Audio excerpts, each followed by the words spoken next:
Hello, ladies and gentlemen. Welcome back to the Samurai Brothers podcast. We are on episode 72 today. And today, to do a bit of catching up, we're going to be doing a One Piece episode for today. We have three manga chapters that we'd like to cover, which is 1173 through 75. So a lot has happened in the story. We've seen a lot of progress, so it's going to be interesting how that goes. So, Matthew, I think we should get right into it. Yep. All right. So, 1173. When we get right into it, the Zest, Dory, Brogy, and other giant pirates are closing in on Jarul, and things are looking a little bleak for them. Now, the last time we had noticed at the end of 1172 that Zoro said he had a plan. Um, and so he's asking Hyaldine if it's okay to cut up all the giant pirates. Um, in which Hyaldine is unsure. Um, but Stanson says that they should protect Jarul as the top priority. So kind of a tough situation that they're in, obviously. Yep. So here we go. Let me see here. Um, Zoro does he decides to implement his plan, which is not really known to us, but he jumps off of Hyaldine and he's high above the giant pirates. And he gets into a three sword style. He's calling it the secret art crossing the six paths, which does seem to dispatch kind of the more minor giant pirates. And then but then it seems that Dory and Brogy show up behind Zoro, and he tries to do a move, but in the midst of that, he misses. But Dory and Brogy try to slice him up, but they end up hitting each other instead. And from what it looks like, they took each other out. At least temporarily. Yeah, at least temporarily. So then, and this is where everyone had been really, obviously with all the theories that have been going around, we finally find out in this chapter, uh, we get more light on the relationship between Brooke and um, Gunko. And from what it seems, Brooke had made his way up to where Gunko was, and he is calling her Princess Shuri. Now, Gunko, I think, doesn't recognize Brooke because she is currently possessed by Emu. But it's interesting what he says. He says that you can't be her. You look alike. It reminds me of her, but I couldn't help but check just in case. Even if you're even if you're not the same person, you must be blood relatives. If she were alive, she'd be nearly 80 years old and she wouldn't recognize me, not in the state I'm in now. And then he goes on to say, your face and blue hair, your mismatched eyes, the Holy Land, and your love for music aligns perfectly. And again, he's calling her Shuri. And it seems like, though, that Brooke has a bit more antagonistic. I wouldn't say antagonistic, um, but obviously he's not a fan of Princess Shuri because he says that he's never wanted to think of her for the rest of his life, and he's calling her the father killing princess. So obviously, and the life that was thrown away belongs to the man whom I owe everything. And then we see here that I think those words seem to trigger something in Gunko because somehow it temporarily undoes the control that Emu has over Gunko, where she tells him to run. And it seems that she undoes his ropes. At least that's the way I read it. Wouldn't you say? Yes. But that's her arrow ropes. Um, then, um, and she had told him to run, but then it didn't get undone in time. And also, Emu seems to be mad because Emu says, "Gunko, how darest thou?" Um, Then Brooke says, "What was that just now? What do you mean run? Don't you realize I came to finish what was started? Who in the world are you?"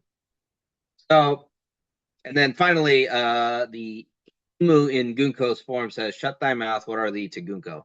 So that means that kind of opens up a lot of things, which I'll rush through, try to kind of get us through to the end of the chapter, and then I think that's going to be our main talking point about this chapter. So obviously, with Gunko releasing the arrows, that means that everyone else has been able to be free from their imprisonment, except for Robin, who is being tied up still by what's his Thorns. name?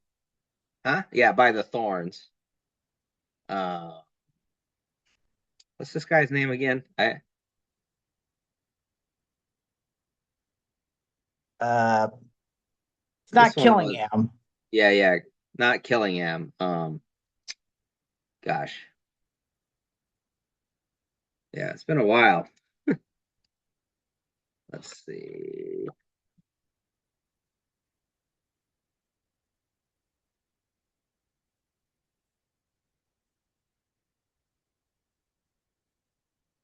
Anyway, but it seems that there are three, except that the thorns are still in effect, so the children are still having to walk, obviously, and so not everything. Summers,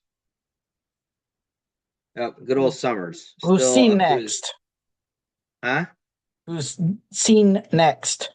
Yeah, yeah. So we do see he's still making the children walk.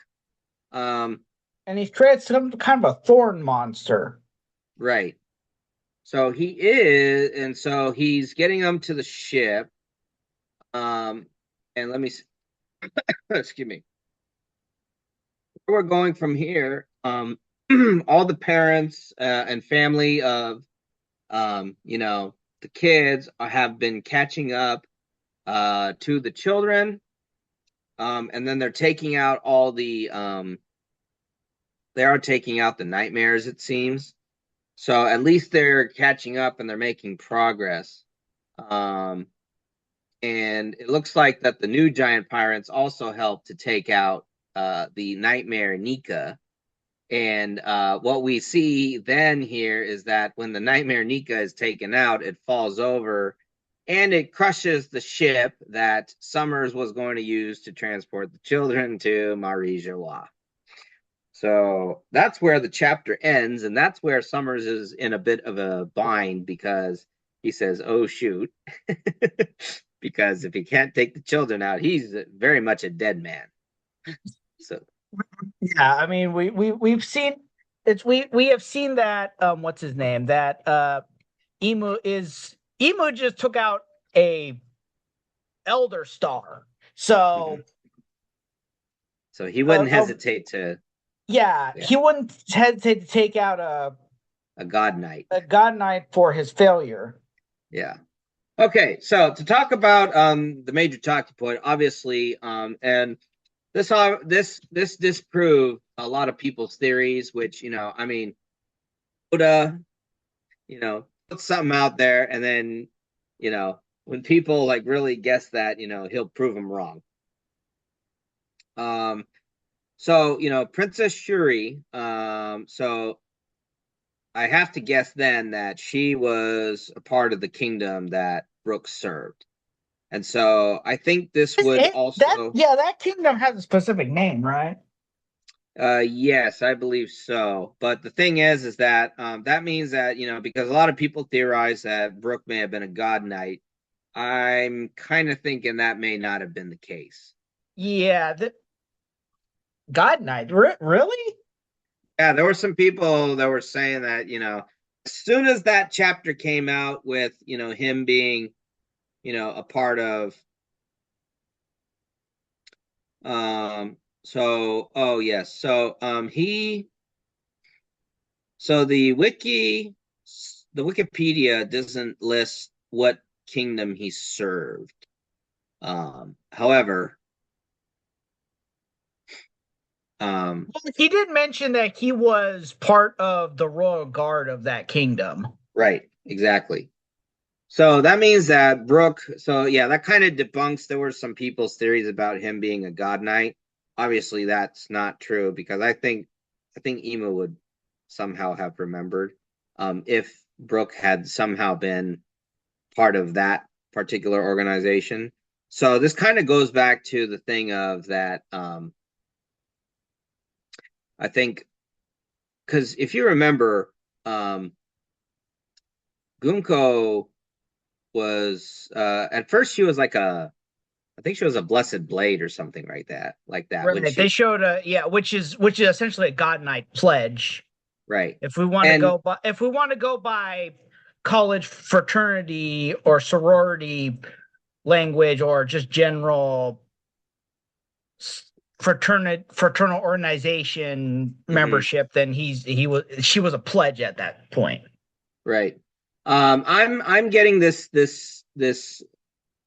suspicion that she was the daughter of the king of whom Brooks served, and obviously, if he says that he owed that man everything, then that means Brooke was saved by the king in some way, shape, or form. And so, this kind of goes back to how every member of One Piece has someone that they are either dedicated to or really close to. So this may, be Brooks' situation. Obviously, he had the Rumbar Pirates, but sometimes there's Laboon. more than just right. Sometimes there's just more than one connection. So, you know, and I'm almost thinking that maybe this might have been this whole whatever this tragedy was. And I'm getting the idea that maybe at that point, Gunko may have already started getting possessed, and that in her possessed state may have slain her father if she really did As that. Shanks said, even when you're a loyal blade, if you under certain conditions you are still subject to Emu's Control. possession. Right. So it's possible that in order to become a god knight, then Emu, for whatever reason, obviously her father posed some kind of opposition Yeah, towards you Emu's goals, and so he said, in order to pledge your loyalty, you need to kill your father. And it sounds like well, she might. or maybe was it possible that Emu had his eyes on Gunko from the start, and like you might have said, you know, the world government or the God Knights wanted Gunko in the first place, but her father was opposed to the idea.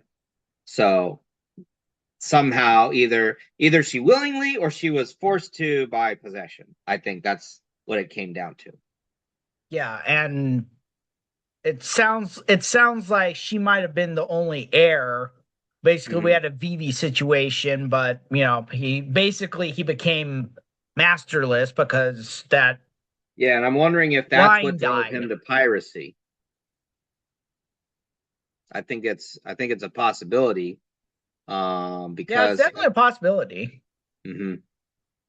So yeah, I think it really so obviously there's a lot more questions than answers about this, but I think Gunko obviously definitely remembers Brooke. Um, but I think in her trying to help him makes me think that you know she probably knows that he saw her whether do it or maybe kind of like what happened with when Loki and Jarul showed up and they saw Harold being stabbed. Maybe it was a situation where he arrived to the throne room and the king was already dead and she was there. That's another possibility, I think. Yeah, it's something that we obviously aren't gonna know. Enough information. Yeah, But I think this will definitely be something to look out for. Obviously, not right now because Well, we are well, going well, to. and one thing, props to Brooke for he was able to actually shield through the shield absorb Emu's attack. Right, Brooke has had this tendency to go up against people way above his level and right. somehow come out because he did that with Big Mom and now he's doing that with Emu. Yep. So with that being said, we're going to move right into 1174. So obviously Summers knows that he is very screwed over, uh, so to speak. And he also lost the sea clouds apparently due to the Nika nightmare.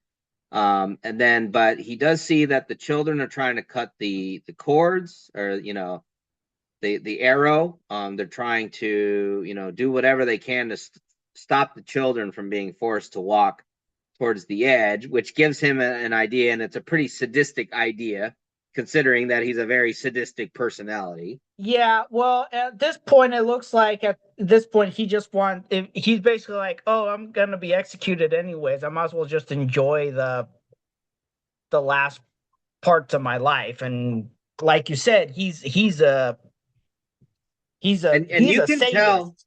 you can tell how he's very much for himself because he gets the idea of just letting the children fall to their deaths and forcing the parents to watch. Then he says that's a deliciously brave way to die, and I think it's worth it. If it's anyone's fault here, the great one who's controlling Gunko's body, which means that you know, so he has no respect for anyone. He is very much for himself, even when it comes to Emu. And this kind of seems to be a thing of that he is very fearful of Emu and only serves, but there is no like he's not for the He cause. I fears think. him. He doesn't respect him. Yeah, yeah, he doesn't respect them at all. He is a true world noble, and that he doesn't. Very much for himself. So obviously now he's getting all excited. He's like scream, call names. And he says, "Listen up, brats and PTA members. Planning to take you to the Holy Land, but due to an unfortunate accident, we've lost the ship and the sea clouds that rest upon. So, and then he's telling them that, hey, you're gonna fall to your deaths, basically, which makes the obviously it makes the parents, the all the family members, even more desperate. With Well, Oimo trying to, but then on top of that, Killingham is like yeah, he's catching on to, Killingham is probably genuinely doesn't care, but he's clearly not wasteful. right, He's like it took forever to get those kids there, so he's like this is a waste. yeah, He wants to accomplish the mission, and he's like this is a waste. We wasted all this time. yeah. So then we see that obviously Oimo tried to save his granddaughter, but it didn't work. He got his hands cut up by the thorns. Um, and he says that unless the arrow disappears, there's no way for everyone to, be staved. Obviously, we got the kids are crying about this now, that they'll behave. Um, and what's her name? Um,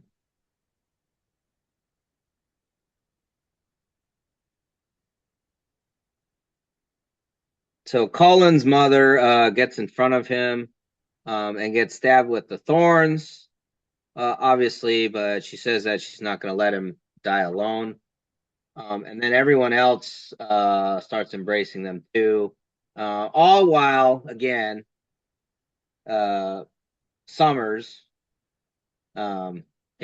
just laughing. Um, so everyone falls off, and so it's just really really bad situation. It's a heartwarming but heartbreaking situation at the same time. Hmm. So we see here that as they're falling off, Summers is just laughing and crying and stuff, which kind of makes me think about it's like, well, obviously he's in his own twisted way getting a kick out of it, but I'm wondering at the same time if he kind of feels he might have. Also, notice that Oimo substituted in for his grandson. Hmm. Yeah.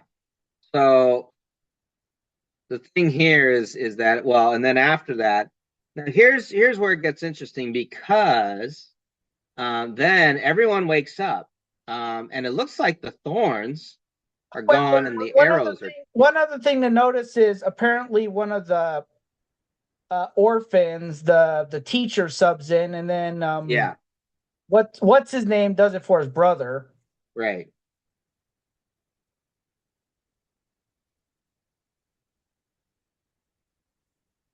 Then all of a sudden they all wake up. The thorns are gone. The arrows are gone.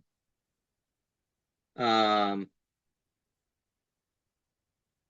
and although maybe not because it says it's a gum gum. The thorns are gone. No, the thorns are because remember they're in the next chapter, so the thorns are still on. It's just the arrow's gone. Yeah. Because it says it's a gum gum tummy cracker. You're poking me. So obviously, somehow Luffy saved him by stretching himself out. But then we have this other And voice. fortunately, it just sounds like it's just a poke rather than a impale. Well, considering how Luffy is. And then this voice says, "Listen up. Once we're up there, I need you to get off my back. It'll prevent me from fighting." And Luffy points out that it just so happens to be good that we were passing by. And the other voice says, "It's not a good thing. I'm a destroyer. I won't guarantee that anyone survives. So here he goes." And then we get all this weather. Summers notices that it's snowing, and then there's thunder, and then there's a rhythm going on. Elbaf itself is shaking.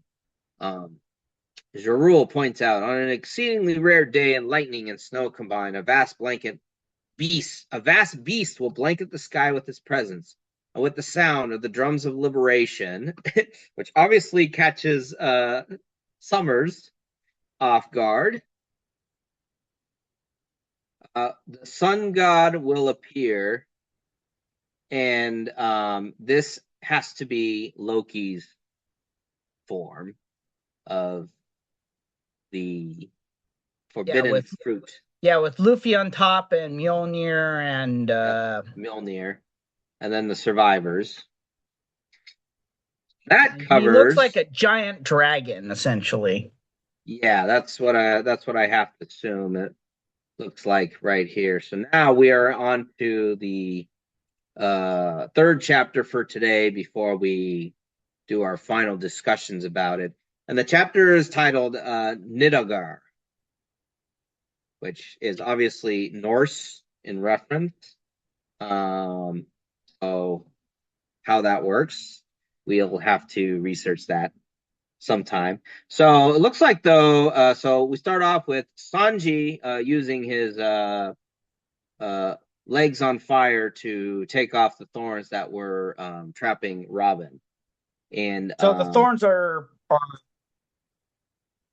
yeah, they're vulnerable to yeah, to fire. So then obviously they're all happy, but Robin says there's no time to celebrate. And Sanji agrees because he says, between the hockey and the roaring, what's that shadow? And then we see that everyone, um, the Western Ripley. Village, That's Colin's mother. yeah, Ripley. So then, all the family members are hurt. So the children are asking for, um, you know, them to be helped. And obviously, by way that this was Loki, he said The giants are pointing out that the village is in danger. Take the children somewhere safe. And Loki says, "Not my problem. The only thing I'll do to people who climb on my back is dump them off." And then he's telling them get off. While he's taking out the shadow nightmares and stuff. And then Jarul points out to everyone that all the children are safe, and that there's no longer any hostages. And And then we Zoro and got, Luffy reconnect. yep, Zoro and Luffy reconnect just like old times, So that's something. And then Zoro says to Luffy, "Since you're all giant now, you guys should crush the dream monsters before they destroy all of Elbaf."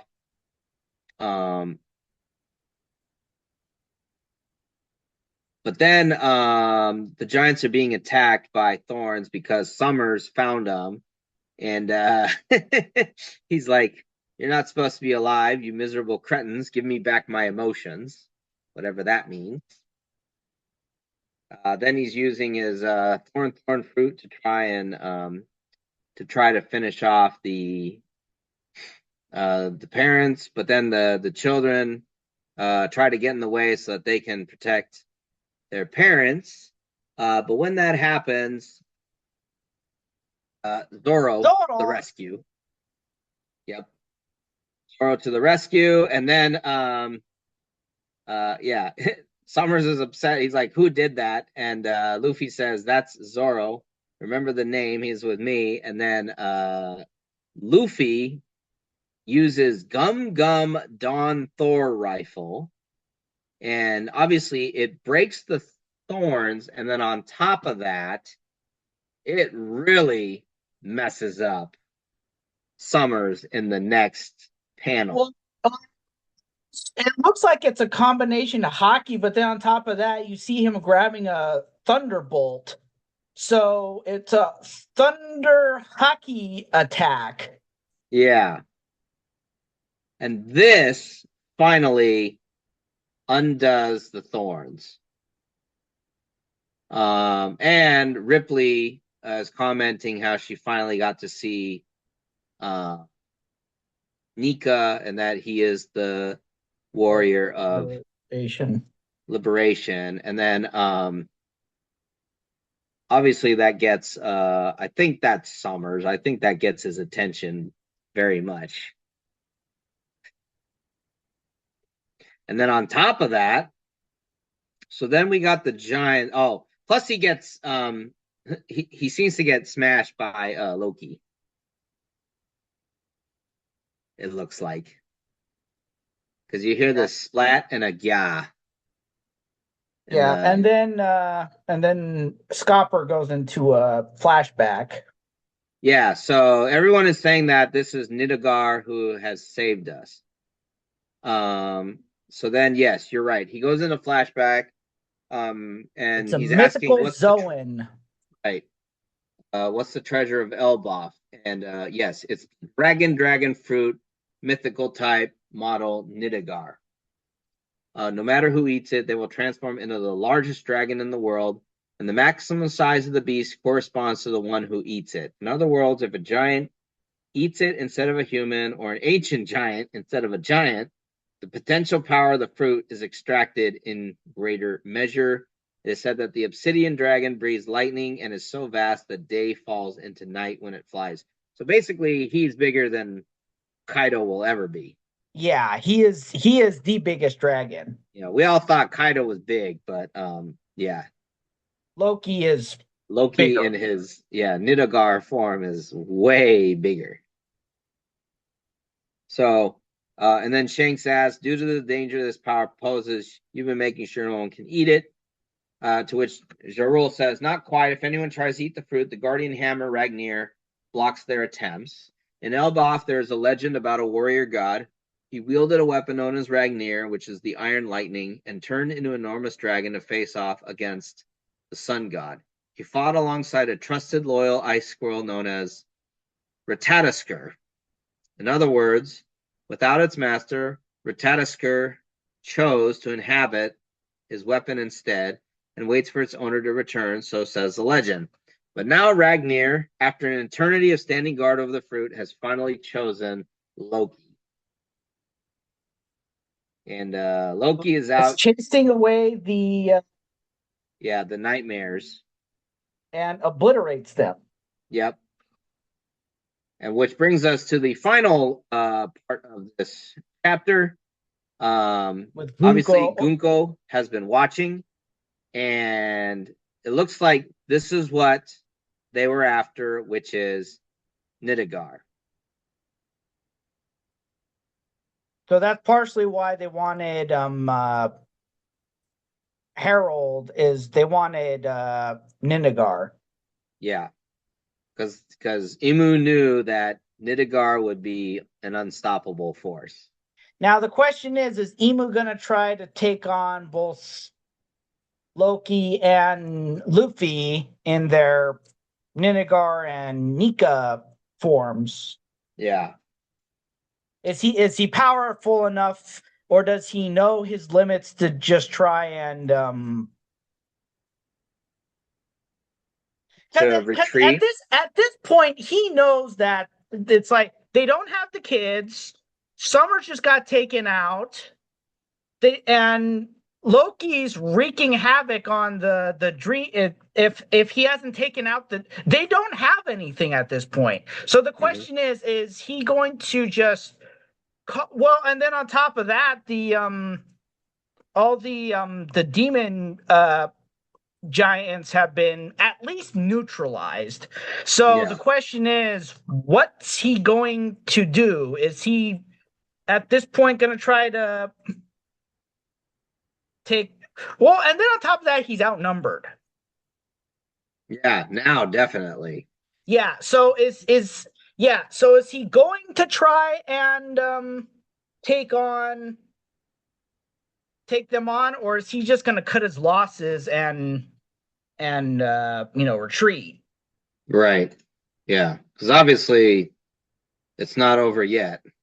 Yeah, it's not over yet. Though it is kind of interesting that he was saying that Marijois is burning, but you look at that small picture in Marijois, things do not look bleak.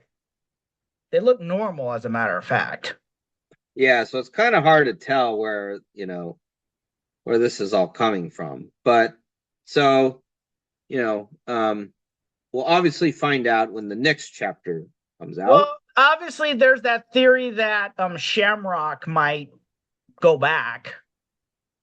I thought Shamrock already, you mean to Elbaf, or because he was Yeah, already called back he was to, specifically recalled because they needed him at Mario. yeah, So yeah, it's basically a question of at this point, is Emo going to just try to cut his losses and retreat, or is he going to try to?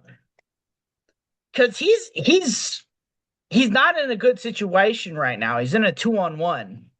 yeah, Loki and yeah, he's facing Loki and Luffy in their alpha forms essentially. yeah, So is he just going to retreat or and fight another day, or is he going to try to actually take him on right now? yeah. It's kind of this unknown situation, and going to be very interesting because I think because now the focus is on obviously I think this could possibly be one way that I I think this is going to be one way that it might force Loki to join the crew because now hard to say. It's like if Loki stays on the Elbaf, does it increase the pressure from the world government? Will they send more people, or is Emu going to focus solely on he wants Loki as Nidhogard? And could that force him then to join the Straw Hats? Well, and another thing, I don't think because Luffy and Loki are both airborne, I don't think they're subject to Dami Reversi. Mm-hmm. Well, we have seen that Emu can Dami Reversi because that's what he did with rocks. He didn't Mm-hmm. directly Dami Reversi him, but these guys also both. Well, then again, he also did with Conquerors still Dami. It'll be interesting to see what he tries to do.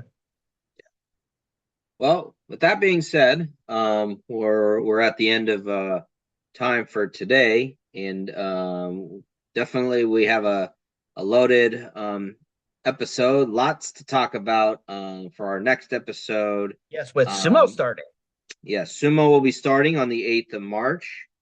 We also want to discuss about the CIF State Wrestling Championships have concluded, and and we have a first in history event. Well, a first historical first that happened at the event. So we definitely want to talk about that in our next episode. And And we got then One Piece. we've got another chapter One Piece coming out. So thank you as always to everyone for tuning in. And we will see you next time.